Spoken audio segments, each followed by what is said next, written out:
Well, good morning, everyone. Welcome to day 23 of the Democrat shutdown. And today, you all know, we have a special guest with us. We're delighted to welcome back to Congress, U.S. Secretary of Transportation, Sean Duffy.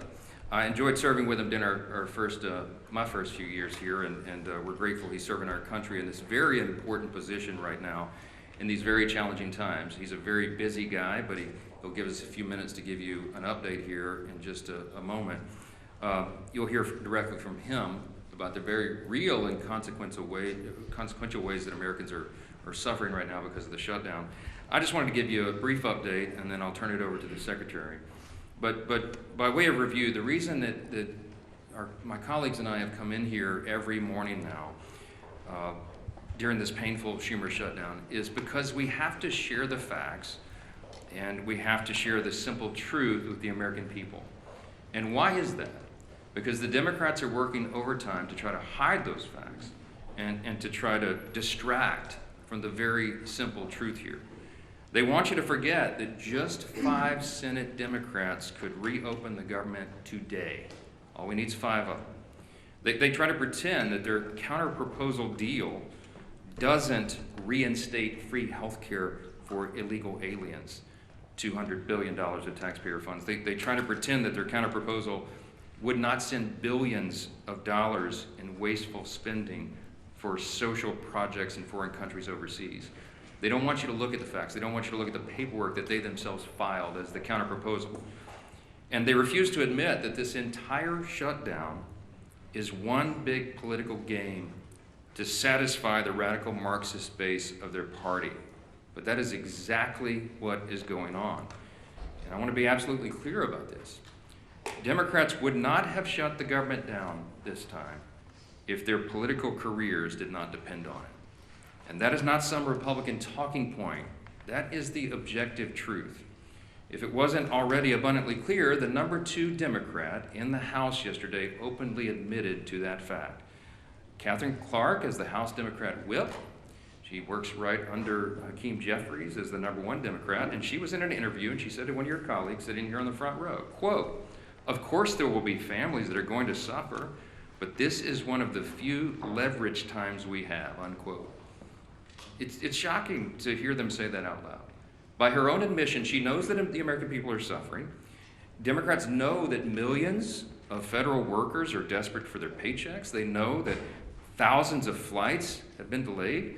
They know that SNAP benefits and nutrition assistance for women, infants, and children are in jeopardy for millions of American families. And yet, they don't seem to care. But you know what? Take heart, America, take heart, because all your suffering is for a good cause.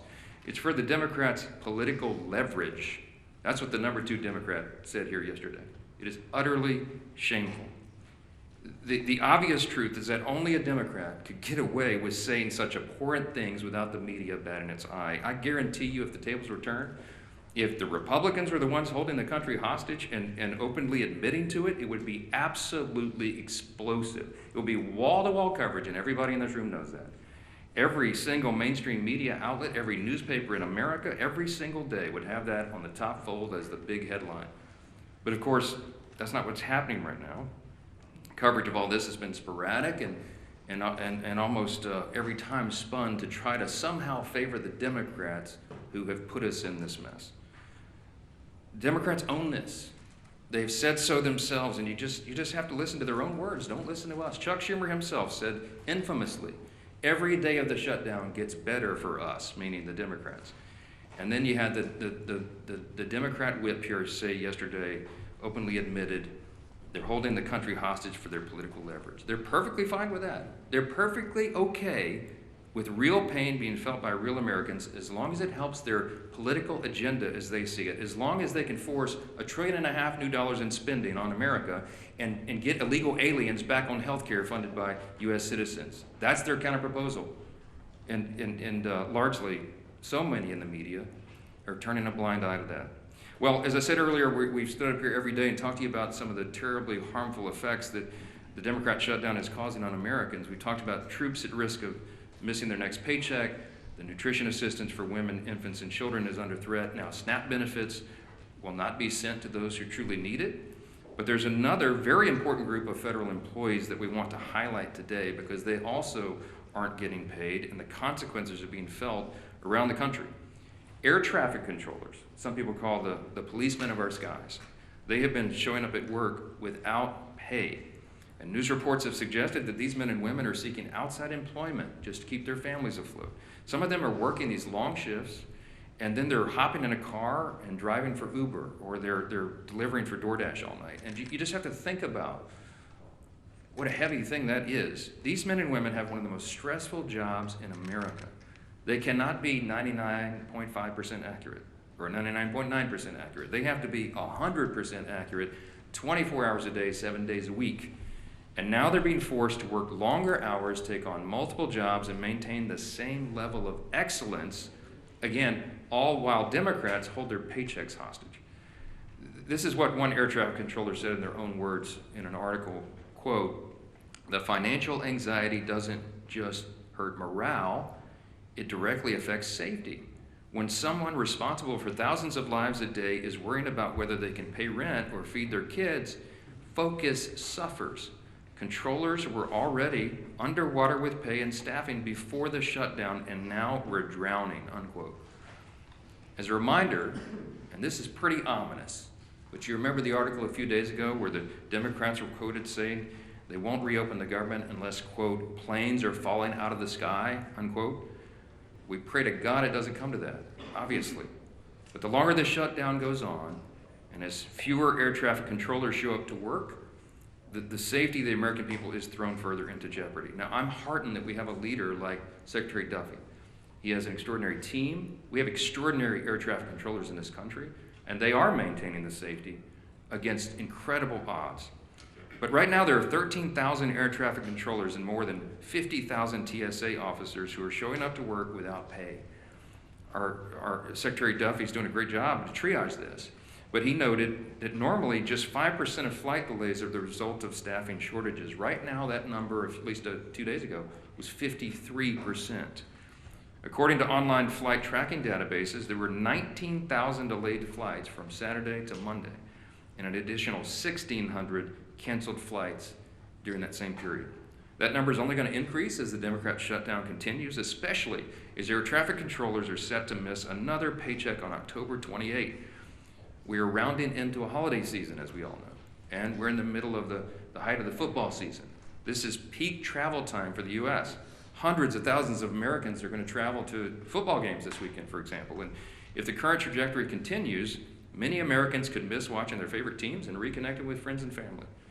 So football fans, hey, if you're stuck in the airport this weekend while your favorite team is about to kick off, you can blame the Democrats for that, all right? They own this shutdown and they own the consequences too. So now here to share this firsthand perspective of some of the ways this shutdown is stretching thin American air travel and all of our air infrastructure is our extraordinary Secretary, Sean Duffy. And then after he speaks, you will hear from the Chairman of Transportation and Infrastructure, our committee here in the House, our good friend, Sam Graves. Mr. Secretary, thank you so much for your time. Thank you, Mr. Speaker. First off, I want to thank the Republican leadership team and Republicans in the House for your votes to keep the government open, keep the government funded. Usually this is a House problem. It's in the Senate right now. The Senate can't find the votes to keep the government open, and it's Democrat votes. And I thought you made a really good point, Mr. Speaker, that I do think in the Democrat senators' hearts, they want to vote to open the government up. They don't want to hurt the American people.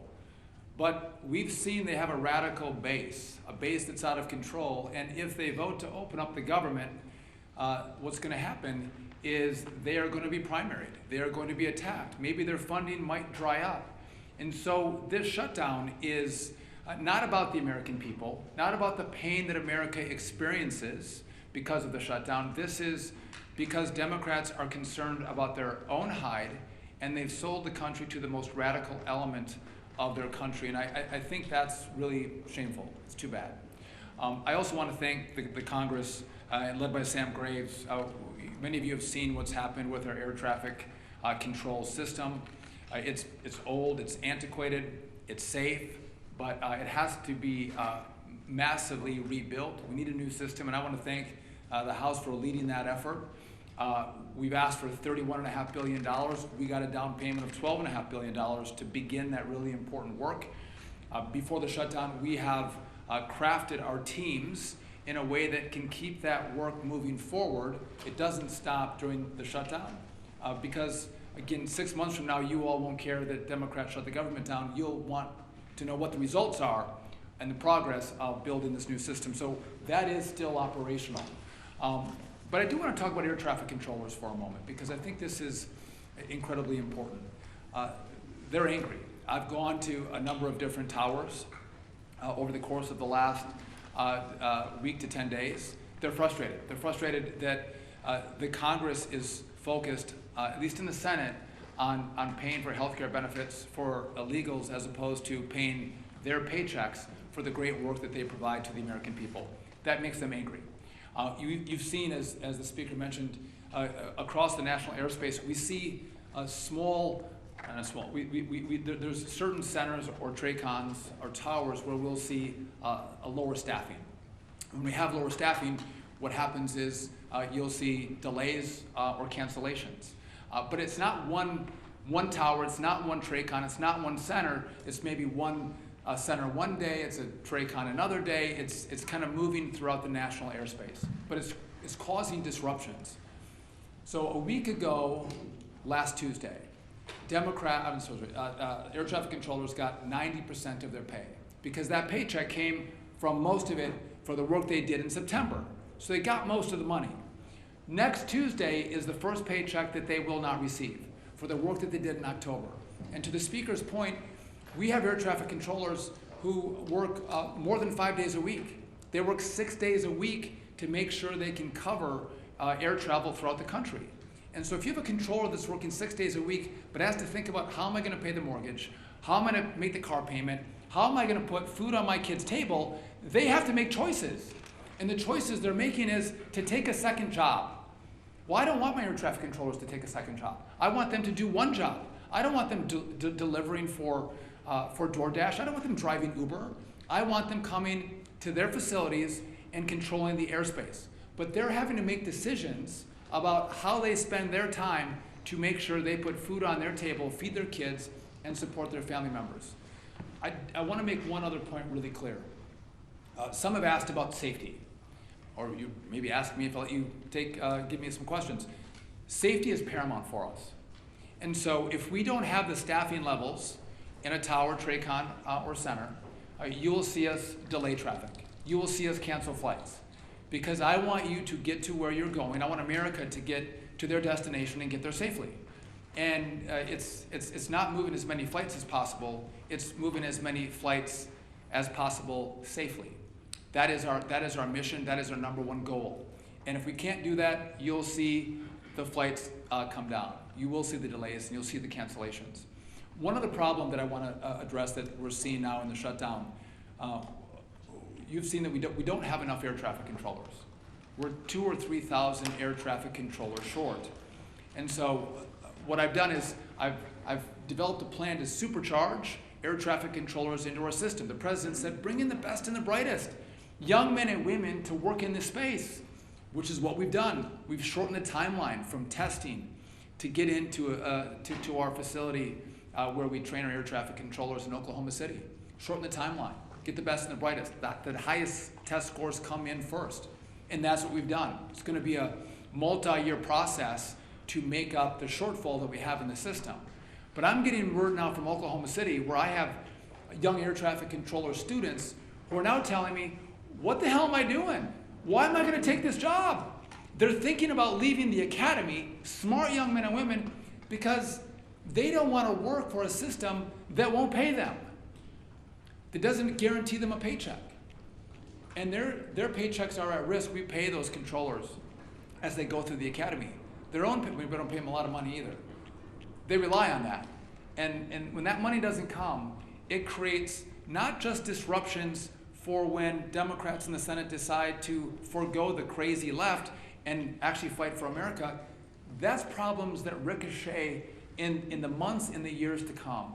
And I think it's important that we tell that story because if we don't, I think that you can give the Democrats a pass. We have to talk about the real consequences of what this shutdown does, talk about who we're fighting for, and why this matters. To, again, open up your government. Open it up. It's easy. And then sit down and negotiate. Have a conversation.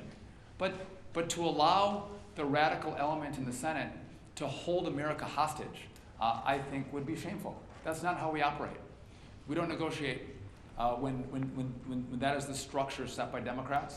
So I'm all in favor of making sure this funding comes. Let's open it up. Let's have a great conversation. Let's figure out where we go forward. And I think that would be the most common sense approach. But I'll just tell you this. I want to reiterate, we are all about safety.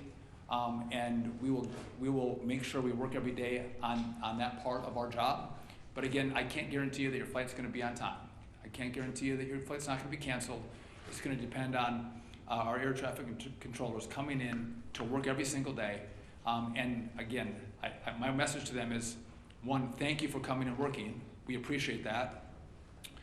Come to work, even if you don't get a paycheck. We need you to come to work. But if they do not, we'll know whose fault it is. And I just want to say, as I introduce Sam Graves, Sam has been a champion in the airspace. The industry loves him. No one has done more to drive this reform of how we build a brand new air traffic control system, thinking it through, driving it through the Congress, making the sales pitch than Sam Graves. And I couldn't be more grateful for his friendship and partnership. And so I think Sam is going to go right now. And I appreciate the leadership team here as well. Even guys from Minnesota are okay too. So thank you. Thanks, Mr. Secretary. As Chairman of the Transportation Committee, I do want to point out what has already been pointed out, and that is our skies are safe. They are very safe for folks to travel and for folks to be able to get to where they need to go. And I do want to commend our air traffic controllers straight up, because, and this just goes to show you just how steadfast they are. They're showing up for work, they're doing the job, and they're making sure that that our skies stay safe. I've got a number of good friends who are air traffic controllers, and they have expressed extreme frustration because of this situation. They're worried about getting paid. They're worried about, as was pointed out, meeting that mortgage and being able to make the car payment or whatever the payment is that they have to do, or take care of their family. Something as simple as that. I do want to commend the Secretary and the President for filling all of the open seats at the Academy in Oklahoma City. They hit their quota of 2,000 new air traffic control students that are learning, and I want to commend them on increasing the pay for students going to the Academy. It's needed, and it's also needed to be able to attract the best and the brightest that are out there. As the Speaker pointed out, this is political gamesmanship on Senator Schumer's part, and it's unfortunate that he's weaponizing the air traffic controllers and he's weaponizing families as we go into the holiday season when it comes to those delays that will ultimately probably happen and the cancellations that are probably going to happen. And as the Secretary pointed out, we need to remember who it is that is causing this and why they are causing this. This is political games. All we need to do is pass the clean CR so we can move forward and then talk about these things that need to be talked about. So, thank you. Mr. Leader. Thank you, Sam. I appreciate the job that our Chairman of the Transportation Committee is doing. Really appreciate the job that our Secretary of Transportation, Secretary Duffy, has been doing, and especially want to thank those air traffic controllers who are showing up to work. Work that even in normal times is an incredibly stressful job. You know, as you can imagine, at any airport in America, but especially the busy ones, you might have dozens of flights coming in and out every single hour. And their job is to manage those flights so that everybody on those planes lands or takes off safely and gets to their destination safely. That's their job, that's their priority, it's their passion. And yet, when you add to that, again, in normal times, an incredibly stressful job, when you add to that the uncertainty of whether or not they're even going to get paid, well, they still have the obligations of paying their house note, their rent, their car note, putting food on the table. Adding that extra level of stress to an already stressful job is really straining the system. And so, as Secretary Duffy talked about, Some have taken to get second jobs, jobs that take them away from their current job. It's led to flight delays. It's led to real hardships for American families. As we're approaching Easter, Thanksgiving in just a couple of weeks, imagine you're planning your Thanksgiving vacation to go see your family somewhere else, maybe a kid returning from college to go see their family for the first time in a few months, and you don't know if the flight is going to be scheduled, if the flight's going to be on time, if you're going to be able to make it home. This is unnecessary, and people are starting more and more to ask the question, why is this going on? Why do Democrats continue to vote no? Not on a bill that solves all of our differences, a bill that just keeps the government running, puts the food on the table of those air traffic controllers while we negotiate our differences. That's all we're talking about, a clean CR, a bill that just lets us keep the government running while we still negotiate the big differences we have. And more over the last few weeks, you've heard Democrat senators say it out loud while they're casting no vote after no vote after no vote. Hundreds of times, by the way. Over 600 times, Democrats in Washington have voted to shut the government down. Think about that. Over 600 times between the House vote, the Senate votes over and over again as if it's just some repetition. All it takes is 5 Democrat senators to have the courage to say, let's just open the government back up again so we can negotiate our differences. But they're starting to say publicly what we've said out here, what they've been saying privately, is they're scared to death of their far left radical base. That's why the Democrats did it. It has nothing to do with policy differences. That's what we can negotiate when the government's open. And everybody knows that. And so why are they doing it? And here we go. And you heard the speaker talk about it. But you had the House Minority Whip. Quote, shutdowns are terrible, of course. There will be families that are going to suffer, but it is one of the few leverage times we have. Leverage. Yeah, sure, they're okay with people suffering, but boy, does it give them leverage. For what? To appease their radical base, to show their radical base they're fighting Donald Trump. So they've made the calculation it's okay to cause suffering to families. Schumer, of course, quote, every day gets better for us. Who's us? It sure isn't the American people. It sure isn't those air traffic controllers who are working 6 highly stressful days managing safely our air traffic control system while then they leave that job to go drive for Uber or for DoorDash. That's not a better day for them, but boy, Chuck Schumer's happy. Bernie Sanders, quote, you reopen the government and we lose our leverage. That's what this whole shutdown is about. Close quote. That's Bernie. Leverage. You hear it over and over again. The American people, especially federal workers, are considered by Democrats to be leveraged, to be pawns in their game.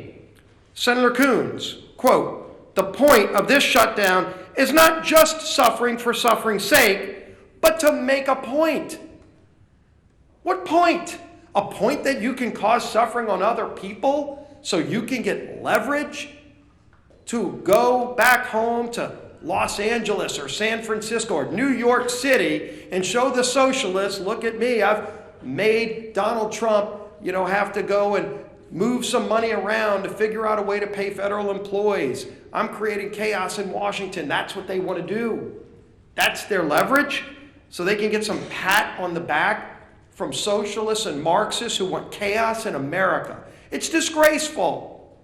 And everybody knows it, but they don't care. They don't care because as long as they're appeasing their radical base, that's what their leverage is all about. The American people to Democrats are considered pawns for leverage to go and make the far left radical base look like they're fighting Donald Trump. And I'm going to finish with this.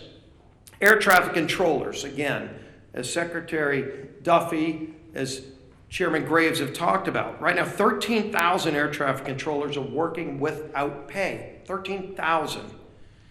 Some of our air traffic controllers who work 6 days a week, or you've heard it, driving Uber, doing all these other things. Nick Daniels, the president of the Air Traffic Controllers Association said, quote, "To think that somehow we can live with, you'll get paid eventually, that doesn't pay the controllers. That doesn't pay the mortgage. That doesn't pay gas. That doesn't pay the food bill." That's the burden. That's the burden those 13,000 air traffic controllers, whose job every day is to keep us safe when we fly on airplanes, is. And why do they have that extra stress? Why do they have that extra burden? So that Senate Democrats can feel like they've got leverage over who, over what, to what end. This is madness. There is no end for them. They just think this is some kind of game, and the American people are pawns in that game. It's got to end. Our whip, Tom Everett.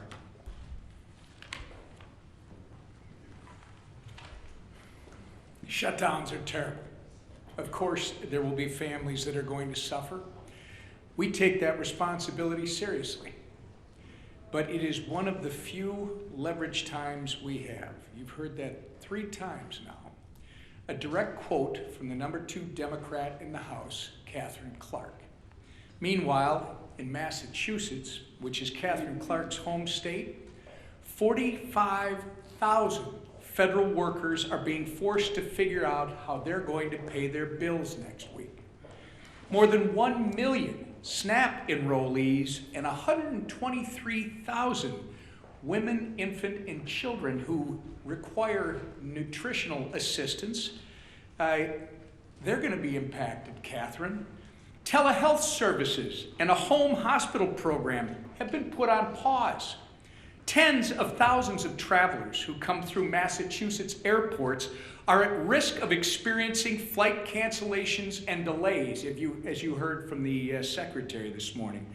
Obviously, we can go on and on about the ways people in Whip Clark's home state and across the country are being forced to suffer because the Democrats refuse to reopen the government. But they don't care, because to them, suffering is leverage. To them, this is one big political game. It doesn't matter that millions of Americans are hurting because, as Chuck Schumer says, every day gets better for us. What a disgusting, despicable mentality to have. The truth of the matter is, Democrats could end their shutdown madness today if they would simply do their jobs. All they have to do is stop playing politics, pass our clean CR, and reopen the government for the people they were elected to serve. We're going to continue giving them opportunities to do the right and reasonable thing. The question is not whether they are able. The question is whether they are willing. I hope they come to their senses soon. But until then, we're going to hold them to account, and we expect everyone in this room to do the same. Lisa McClain. Thank you, and thank you, Sam, for being here today, and thanks, Secretary Duffy, for being here as well to talk about the reality of the air traffic controllers and the American people. The American people deserve the truth. Republicans are out there serving the American people, while Democrats are using suffering of the American people as leverage. And let me say that again, because I believe it is warranted. Republicans serve, Democrats use. And you don't have to take my word for it. I know you've heard it, but I need to say it again because I was on a news station this morning, and when they played Katherine Clark's comments, they're like, the question to me was, why are Republicans so upset about it? Why are Republicans upset about it? Everybody should be upset about it. I mean, this is what she said, the second highest ranking Democrat in Congress. This is what she said yesterday. Congresswoman Clark admitted, and I quote, "Of course there will be families that are going to suffer, but it's one of the few leverage times we have." Let that sink in for one moment. They are admitting, she is admitting, yes, American families are going to suffer, but we got to use you as leverage. Let that thing sink in. Does that not outrage anybody? I'll tell you who it does outrage: the American families that are actually suffering. So let me share this with you. And what I need you to ask them is, what are they suffering for? So what are the Democrats using the American people's suffering for? What leverage are they using that for? Well, let me tell you. To push their $1.5 trillion in wasteful spending, to fund health care for illegals, the Democrats think it's right for the American people to suffer so that we can deliver Sesame Street to Iraq. Sesame Street in Iraq? Democrats, Catherine, she thinks that's all right to have the American people suffer for that. Someone connect those dots for me. I mean, seriously. I hope to God you are asking her why. Because the questions that I get is, why do you think that's bad? Are you kidding me? I mean, we have lost our minds. They've lost their minds. It's disgusting and it's insulting, right? They want to bankroll LGBTQ propaganda in South America on the backs of Americans suffering. Again, let that one sink in. And you know what? That does make me angry. It does make me angry, and it should make all of you angry too. Democrats are squeezing working families just to bankroll their pet projects. Good job of leveraging suffering on the American family. Meanwhile, Republicans are doing what we always do. We're rolling up our sleeves and we're doing the work. Let me give you some examples. Congressman Zach Nunn met with rural health care providers and first responders, right? Remember, the Democrats are the ones that want to repeal that $50 billion for rural health care, right? They talk out of both sides of the mouth. So concerned about health care, but let's repeal the $50 billion back. Okay. Congressman Bilirakis met with troops working without pay and veterans struggling to access services. Dozens of Republicans are back home cleaning up parks, volunteering at food banks, and helping struggling families. The contrast couldn't be more clear. Democrats see suffering as leverage. Republicans see it as a call to serve. So here's my message to Democrats. Stop holding the American people hostage. Stop being okay with Americans' families suffering. Stop playing games. Open up the government. Get back to work, and get back to work to serving the people who actually elected you to do your job. Thank you. All right, a few questions? Manu, go ahead. You said yesterday you were still trying to get the details of this $230 million the president has asked for the Justice Department to pay for his legal bills. Now that you've had some time left to get the details, are you okay with taxpayers potentially being on the hook for that kind of money? I'm not trying to dodge the question. I haven't had time to get the details, okay? That's still on my things to do list. Yesterday was almost literally a 21-hour workday. Yes, sir, back row. There's legislation in the Senate to pay air traffic controllers during the shutdown. If that does pass in the Senate, would you bring the House back to vote on that? And then, absent congressional action, would you work with the White House to find a way to pay air traffic controllers during the shutdown? And where would you pull that money from? Well, let me answer the questions in reverse order. We did work with the White House to get air traffic controllers paid. It's called the Clean CR. We passed it in the House September 19th. By my count, it's 33 days ago. It's been Sean Duffy just said that air traffic controllers are going to miss a paycheck. Yes. They're trying to find, the White House has bent over backwards to mitigate the harms to the American people. We got WIC funded by bootstrapping a 1930s era statute regarding tariff revenue. He found unobligated funds in the R&D accounts at DOD to get the troops paid in the middle of October. But we're running out of resources. They're running out of creative ideas, and there is not an existing pot of money that could cover the air traffic controllers' salaries right now. And so that is why we have to get the government reopened. Again, every Republican has voted repeatedly to do that very thing, to pay everyone and make all this madness stop. And the Democrats have now voted 13 times to keep the government closed. With regard to your first question, there will be a measure on the Senate floor today that Leader Thune and the Republicans are desperately trying to make sure that all these people are covered. They want all essential workers in all these categories to actually get their paycheck, even if the Democrats keep the government shut down. We are told that the Democrats have vowed to vote no on that measure.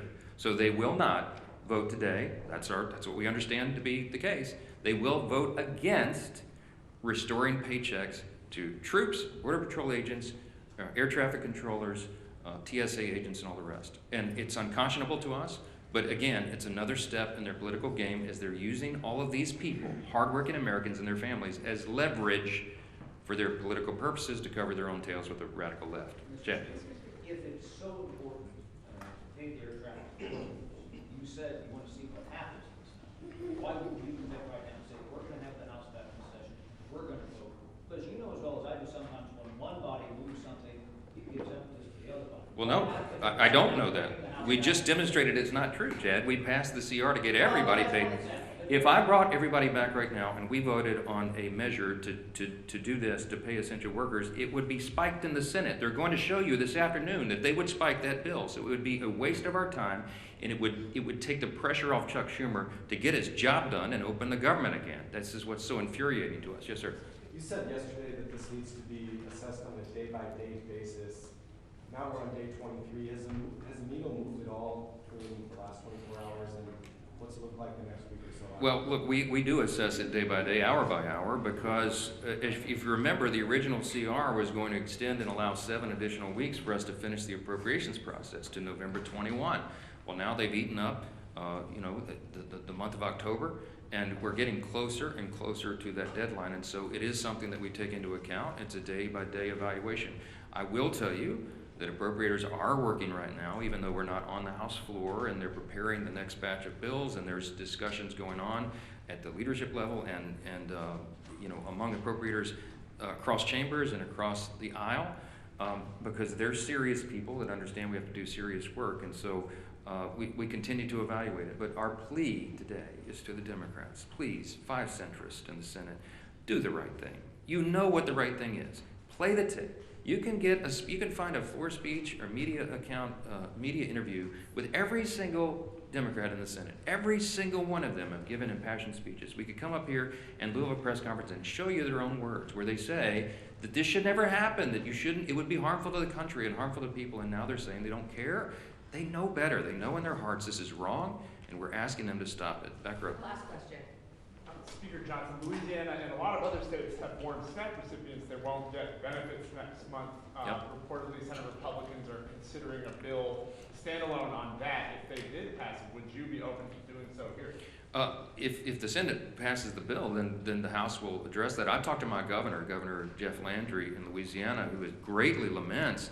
We have lots of SNAP recipients in our state, as we do in many others. And you're talking about, I think it's 42 or 43 million Americans rely upon that vital service. And it's unconscionable that they would be held at bay and held as leverage on this. That's the pain that Chad Perkham asked Whip Clark yesterday, the pain that American families would suffer. And she said, yeah, it's regrettable, but hey, this is our time of leverage. We just let their own words speak for themselves. We're not for that. The Democrats are. I'll leave you with this thought. Republicans have now voted 13 times to open your government. The Democrats have voted 13 times to close it. The Democrats own the shutdown and all these horrible consequences, and you need to remind them of that. Thank you. Appropriations bills, Speaker Johnson.